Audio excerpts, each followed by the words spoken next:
just before 11 o'clock in Honolulu, 4 o'clock in New York, on Thursday, the 9th day of January 2014, and this is the Daily Report for Gold and Silver.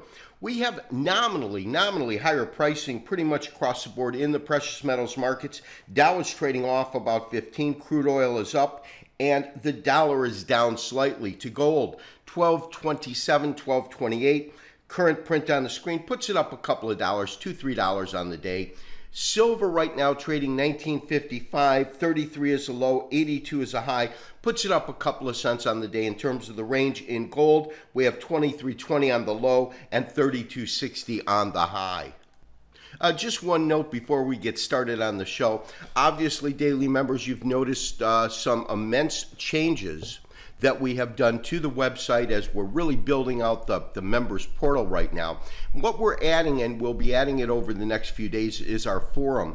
And really what we're looking to do is have the site become more interactive, a place where you can put charts up rather than emailing to us. And in this way, all of the members, subscribers to the gold forecast, and myself and our team here, of course, can interact and answer questions, look at specific charts, get feedback, ideas, and really make this a collective forum in which we're discussing precious metals prices. So I'm really looking forward to that. So if you have any ideas, comments as we build this out, please send us an email, Gary@thegoldforecast.com. To the market, we're looking at a 60-minute chart.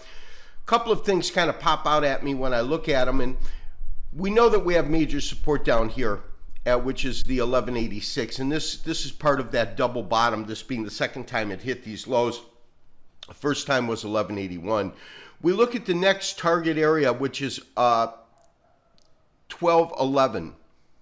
And when we look at that, what we can see is that historically speaking, we do have some precedents here in which it acted in a supportive manner right in here. And so when we look at this particular area, that's an area that we think that if the market comes under pressure, it's either going to find, if it doesn't find support here, it really needs to go here. In other words, if it does come down and it stays above, say, 1210, we could start trading within this range. On the high side, 1260, the low side, 1210. However, if we do see the market break below here, I think it's going to make a stab at the lows. That being said, that's in terms of different levels of support right now. Where the market is trading at is 1228. Now, we do have a 38% retracement level, which is at 1227. So it's just right there, slightly above it, and 1227.80. So it's really right at that point, 1227.80. Market's trading at 1228.05. So we're right at that point. You can see that right here. In terms of upper level resistance, you've got 1240, 1243. So you've got a band between 1240 and 1243. It's almost what I like to call a fib harmonics. And a fib harmonics is when you have two different time sequences, of course, showing you the same price point. Now, when we look at that, we can see that absolutely this area has served to be a resistance area in here. It did pop above here.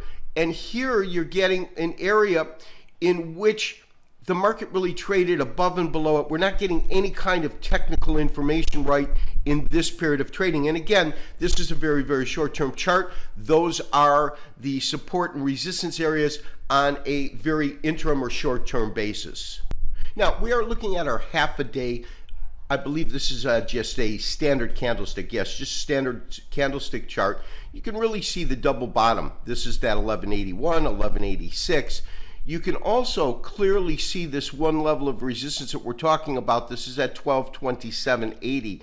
That's right in here. If we look at, because we use this chart for upper level resistance, 44, 53, 73, and 80. Those are the states or the areas, if the market would begin to move up, that we would look for in certain areas in terms of resistance. In terms of support, again, 1220, 1210, the areas that we highlighted on the short-term chart.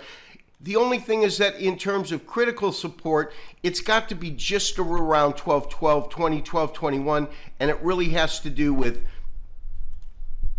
this particular top that we're looking at in terms of a historical reference.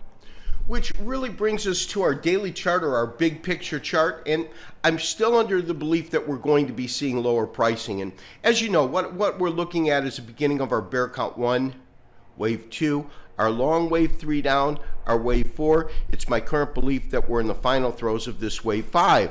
As I talked about yesterday, we can easily identify our 1 and our 2. I now believe we can identify our 3 and our 4. And the reason that I'm comfortable with that is when we look at this low of this second wave. Wave 2 is this wave right in here.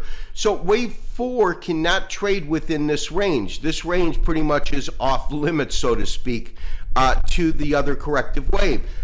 And there's no doubt, you can see quite easily that the top, or the high that we got, is really below that. So I believe it to be a pretty valid count. With that in mind, that being said, really what we're looking at then is this final wave down here, this wave 5, and where in fact could it go? And as we talked about yesterday, let's go ahead and blow that up again a little bit. My sense is that even if we get some sort of downside pressure, which I believe that we will, we'll want to see how it reacts if in fact it trades as low as 81, 86 in that area.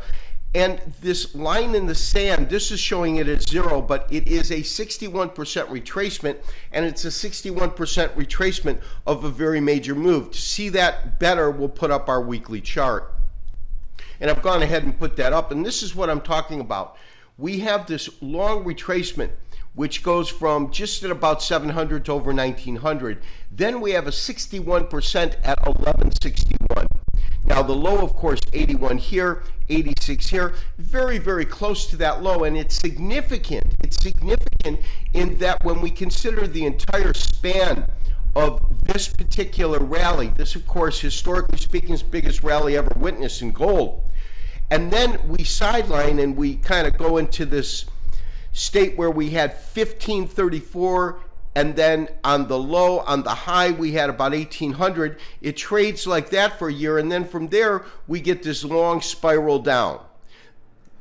The fact that it has held above this line is, to me, really a line in the sand, so to speak, because after 61%, the next level after that is below 1,000 at 973, and that's a 76% retracement.